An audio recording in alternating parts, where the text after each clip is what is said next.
അപ്പൊ എന്തായാലും ചീത്ത വിളിക്കുമല്ലോ, എന്നാൽ ഇതോടെ ചേർത്ത് വിളിച്ചോ. അപ്പൊ അദ്ദേഹത്തിന്റെ കാര്യം അങ്ങ് പറയാന്ന് വിചാരിച്ച. അപ്പൊ ഇത്രയും ഈഗോ ഉള്ള കൺട്രോളർമാർ യഥാർത്ഥത്തിലുണ്ട്. ഞാൻ പ്രൊഡക്ഷൻ കൺട്രോളറെ കുറിച്ച് പറയുമ്പോൾ ആൾക്കാരൊക്കെ എന്നെ തെറി വിളിക്കുന്നുണ്ട്. എന്നാലും കുഴപ്പമില്ല, പറയാതിരിക്കാൻ വയ്യ. ഞാൻ എല്ലാവരെയും പറയുന്നില്ല. 90% ആൾക്കാർ ഓക്കെയാണ്. 10% കാര്യമാണ് ഞാൻ ഈ പറയുന്നത്.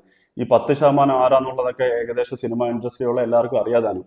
അപ്പൊ എന്തായാലും ചീത്ത വിളിക്കുമല്ലോ, എന്നാൽ ഇതോടെ ചേർത്ത് വിളിച്ചോ. അപ്പൊ അദ്ദേഹത്തിന്റെ കാര്യം അങ്ങ് പറയാന്ന് വിചാരിച്ച. ഇദ്ദേഹം ഫുഡ് കഴിച്ചുകൊണ്ടിരിക്കുമ്പോൾ ഉച്ചയ്ക്ക് ഫുഡ് സാധാരണ വലിയ ഡയറക്ടർ എല്ലാവരും ഫുഡ് കഴിച്ച ശേഷം കൺട്രോൾ ലാസ്റ്റ് ആണ് അന്ന് കഴിച്ചത്. പുള്ളിക്കാരൻ ഫുഡ് കഴിച്ചുകൊണ്ടിരുന്നപ്പോൾ എവിടെ കണ്ട് ഡ്രോപ്പ് ചെയ്തിട്ട് ഡ്രൈവർ വന്ന് പുള്ളിക്കാരൻ ടേബിളും ചെയർ കിടപ്പുള്ളപ്പോൾ സ്വാഭാവികമായിട്ട് നമ്മളെന്താ സ്ഥലം ഉള്ളിടത്ത് നിന്ന് ഭക്ഷണം കഴിക്കും. ആ ഭക്ഷണം അദ്ദേഹത്തിന്റെ എടുത്തിരുന്ന് കഴിച്ചതിന് പ്രൊഡക്ഷനെ വിളിച്ചിട്ട് ആ ചെയറെല്ലാം എടുപ്പിച്ച് മാറ്റിയ വ്യക്തിയാണ്, മഹാവ്യക്തിയാണ്. അപ്പൊ ഇത്രയും ഈഗോ ഉള്ള കൺട്രോളർമാർ യഥാർത്ഥത്തിലുണ്ട്. ഇപ്പൊ ഞാൻ ഇതിന് മുന്നേ പറഞ്ഞിട്ടുള്ള കൺട്രോളറെ ഞാൻ ആരാന്നോ അത്. പിന്നെ ഈ നിങ്ങൾ ആരാ പേര് പറയണമെന്ന് പറയുന്നത് എടുത്ത് ഞാൻ ഒരു കാര്യം പറയാം. ഇൻഡസ്ട്രിയിലുള്ള ഈ പറഞ്ഞ സംഭവം ഇൻഡസ്ട്രിയിൽ യൂണിറ്റിലുള്ള സകല ആൾക്കാർക്കും അറിയാവുന്നതാണ്.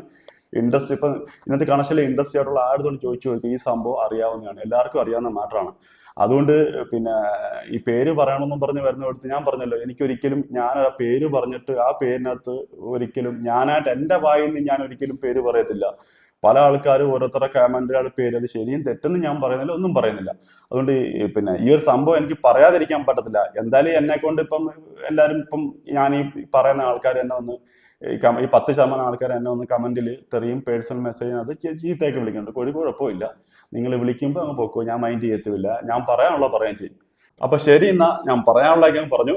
അപ്പം മറ്റൊരു വീഡിയോയിൽ കാണാം.